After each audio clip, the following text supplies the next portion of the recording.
What is going on, Hive Warriors? It's your boy Edward V, and today we're going to talk about a new study that shows that intermittent fasting with or without exercise can still prevent weight gain. We're going to dive a little bit into this study coming up.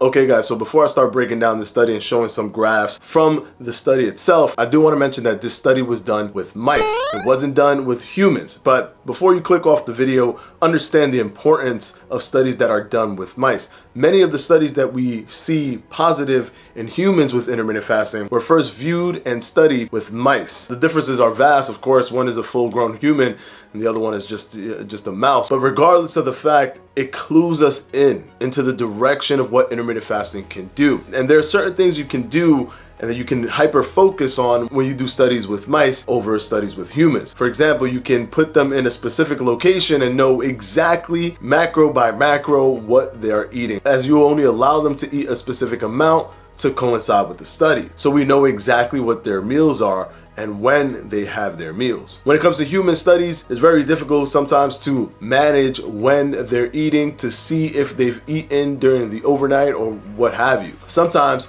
we have to go off of the faith that the person is following the routine. And a lot of times when humans get aggravated with the specific regimen, they sometimes drop out of the study. With mice, that's not the case. So every little bit of studies that come from mice or humans in relation to intermittent fasting, we should definitely be very critical, but also look towards it as a clue-in or informative. It gives us an idea of what can happen with intermittent fasting. Now let's go ahead and dive into this study. The study was done with 39 male mice and 40 female mice. What they did is they let all the mice eat a high-fat, high-sugar diet. They got them to a level of obesity, and then from there, as the baseline, they split them up into 5 groups. The 5 groups were the control group, who had no intervention whatsoever, the intermittent fasting group, who did alternate day fasting without any calorie consumption during the fasting days, a group that did high intensity interval training without intermittent fasting, high intensity interval training while doing intermittent fasting, and obese baseline control. The results of the studies were very interesting. What it found was that both the intermittent fasting and the intermittent fasting with the high intensity interval training had the best effects on losing body fat and maintaining lean body mass. That's right.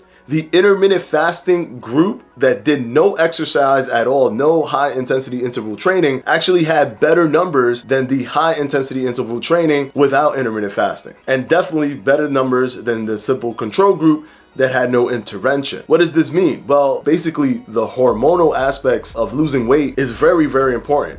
And it could be argued that it's much more important than simply creating a deficit between your calories and what you burn. Remember, when you burn calories, when you exercise, it is a very minimal number in the greater scheme of things. Yes, you want to add that because it'll enhance you, it'll push you that much more further into body fat loss. You can even see with the study as the intermittent fasting and the high intensity interval training group lost the most weight and maintained the most lean mass. So if you did intermittent fasting and high intensity interval training, you had a better outcome. But if you just did high intensity interval training and you didn't do intermittent fasting, considering the diet being the same, high fats and sugar, the results were better if you did intermittent fasting versus simply just exercising. And one thing I like about this study, and one thing I want to keep pushing out there, is that people put so much emphasis on the exercise itself, when in reality, it is how you are consuming food and what you're doing to your body, not just with the caloric deficit, but hormonally as well. If you can maintain insulin sensitivity, if you can push your insulin down, if you can allow your body to use its body fat as fuel, that overall makes a bigger dent in your weight loss and your body fat loss specifically than going to the gym twice a day, 7 days a week. And that understanding gets lost on a lot of people. People think that they can just go to the gym and force their fat to be burned, when in reality what they need to focus on is what they're putting into their bodies and how they're putting those things into their bodies. So I'm going to go ahead and link the study down in the description below, but understand that it's simply just one study, of course, but it clues us into the strength and the power of intermittent fasting in a hyper-focused, controlled situation. And I want to thank my patrons for my Patreon, and I'm going to put their names right up here.